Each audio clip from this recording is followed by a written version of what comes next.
लक्ष्मीं क्षीरसमुद्रराजतनयां श्रीरङ्गधामेश्वरीं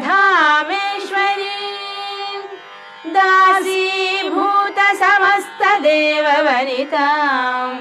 लोकैकदीपाङ्कुरां श्रीमन्मन्दकटाक्षलब्धविभव ब्रह्मेन्द्रगङ्गाधरां त्वां त्रैलोक्यकुटुम्बिनीं सरसिजां वन्दे मुकुन्दप्रियां मातर्नमामि कमले कमलायताक्षि